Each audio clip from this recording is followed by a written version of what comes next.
akan belajar tentang tema 3, peduli terhadap makhluk hidup. Subtema 1, hewan dan tumbuhan di lingkungan rumahku, pembelajaran 1.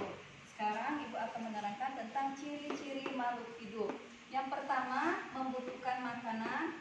Kedua, peka terhadap rangsangan. 3, bernapas. 4, tumbuh. 5, berkembang biak. 6, bergerak. Nah, sekarang kalau sudah tahu ciri-ciri makhluk hidup, sekarang kita akan belajar tentang kata tanya. Kata tanya adalah kata yang digunakan dalam membuat kalimat tanya. Sedangkan kalimat tanya adalah kalimat yang berisi pertanyaan yang diajukan dari seseorang kepada orang lain dengan mengharapkan adanya jawaban. Nah, ini macam-macam kata tanya. Kata tanya apa? Untuk menanyakan benda, keadaan, atau perbuatan. Yang kedua, kata tanya siapa digunakan untuk menanyakan orang atau pelaku. Kata tanya bagaimana untuk menanyakan keadaan atau kejelasan tentang suatu hal. Yang keempat, kata tanya berapa untuk menanyakan jumlah atau harga. Kata tanya kapan untuk menanyakan waktu berlangsung kejadian atau suatu peristiwa.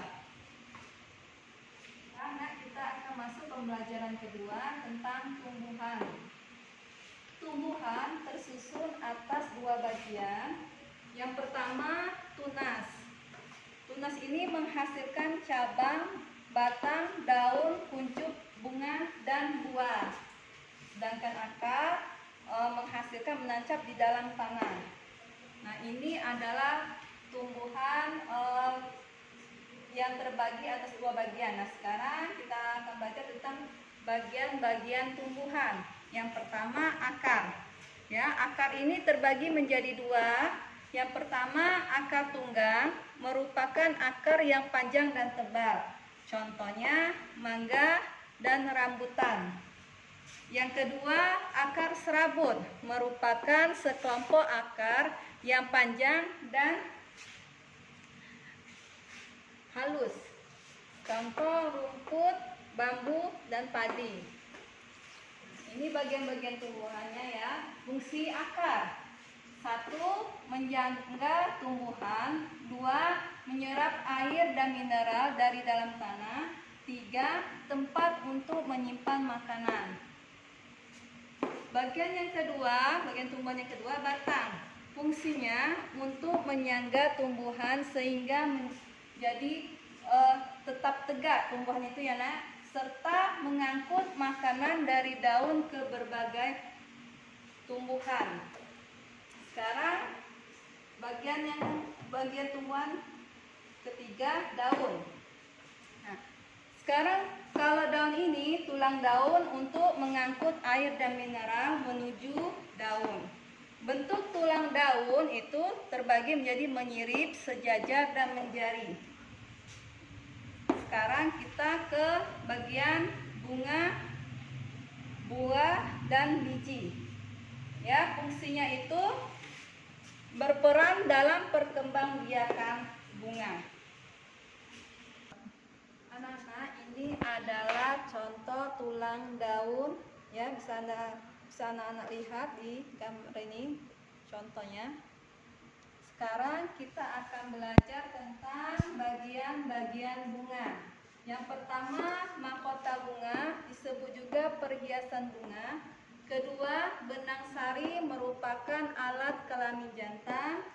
Sedangkan putik ya adalah alat kelamin betina. Sekarang, kelopak bunga merupakan bagian yang melindungi mahkota bunga ketika masih kuncup. Yang kelima, tangkai bunga berperan sebagai penahan atau penopang bagian-bagian bunga. Tangkai bunga juga berfungsi sebagai penyambung antara bunga dan batang atau ranting. Contohnya seperti ini. Ini ya adalah contoh bagian-bagian bunga. Yang pertama adalah mahkota bunga. Ini sebagai perhiasan bunga ya. Terus yang kedua benang sari atau putik. Ini benang sari dan yang ini putik. Nah, kelopak bunganya itu seperti ini, ya. Nah, kalau tangkai bunganya bagian bawahnya ya nak, bagian seperti ini. Nah, ini adalah tangkai bunga. Jadi ibu sebutkan lagi, ini adalah mahkota bunga ya. Terus ini adalah kelopak bunga, ini tangkai bunga. Sedangkan untuk alat kelamin bunga itu seperti ini. Ini putik dan ini benang sari dan ini putik. Mungkin ini saja yang dapat ibu sampaikan. Nasrul minallah wa fatul qarib. Assalamualaikum warahmatullahi wabarakatuh.